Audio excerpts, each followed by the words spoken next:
आपने हनुमान जी की वीरता के किस्से तो सुने होंगे, लेकिन क्या आप जानते हैं कि हनुमान जी को अपने ही पुत्र के साथ युद्ध करना पड़ा था?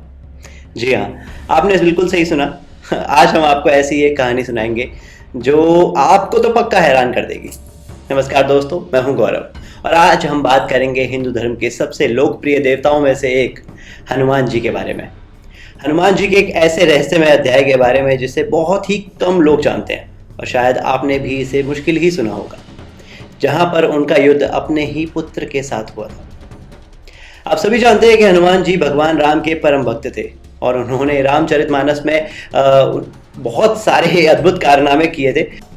लेकिन क्या आप जानते हैं कि एक बार हनुमान जी को अपने ही पुत्र से युद्ध करना पड़ा था? ये कहानी तब शुरू होती है जब हनुमान जी पाताल लोक में अहिरावण को खोजने जाते हैं।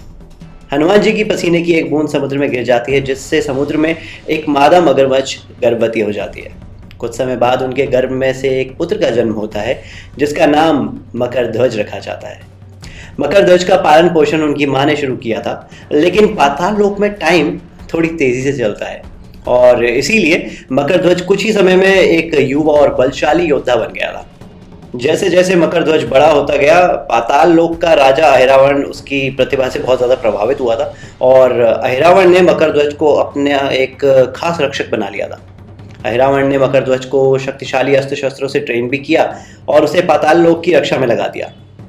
मकरध्वज अहिरावण का सबसे वफादार सेवक बन गया और वो अहिरावण के आदेशों का पालन करने में कभी भी पीछे नहीं हटता था। और जब हनुमान जी पाताल लोक में भगवान श्री राम और लक्ष्मण को खोजने पहुंचे तो उन्हें मकरध्वज के रूप में देखने को मिला कि ये तो कुछ मेरे जैसा ही लग रहा है।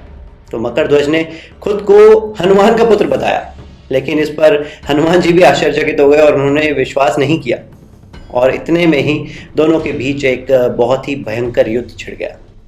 युद्ध के दौरान मकरध्वज ने हनुमान जी पर कई घातक वार किए, लेकिन हनुमान जी की असीम शक्ति के सामने मकरध्वज टिक नहीं पाया। युद्ध के अंत में हनुमान जी ने मकरध्वज को बंदी बना लिया। तभी मकरध्वज को हनुमान जी की शक्ति और उनकी आंखों में एक अद्भुत चमक दिखाई दी। उसे एहसास हुआ कि वो जिस इंसान से लड़ाई कर रहा है, जिस इंसान से युद्ध कर रहा है, वो कोई साधारण व्यक्ति नहीं है। मकरध्वज ने हनुमान जी को उनकी शक्ति से पहचान लिया। उसे याद आया कि उसकी माता ने उसे बताया था कि उसके पिता एक महान वीर है। मकरध्वज ने हनुमान जी से क्षमा मांगी, क्योंकि वो जान चुका था कि वो जिससे युद्ध कर रहा है वही हनुमान है। उसने हनुमान जी को राम और लक्ष्मण को खोजने में मदद करने का वादा किया। हनुमान जी भी मकरध्वज को देखकर थोड़े से भावुक हुए और उन्होंने मकरध्वज को गले लगा लिया और उसे अपना आशीर्वाद दिया। मकरध्वज ने हनुमान जी को राम और लक्ष्मण को खोजने के लिए एक गुप्त रास्ता दिखाया। हनुमान जी उस रास्ते से होते हुए राम लक्ष्मण को ढूंढने में सफल रहे। दोस्तों, अगर आपको ये कहानी पसंद आई तो इसे लाइक शेयर ज़रूर कीजिएगा और हमारे चैनल को सब्सक्राइब करना मत भूलिएगा, ताकि हम ऐसे ही इंटरेस्टिंग कहानियाँ सुनाते रहें। जय श्री राम।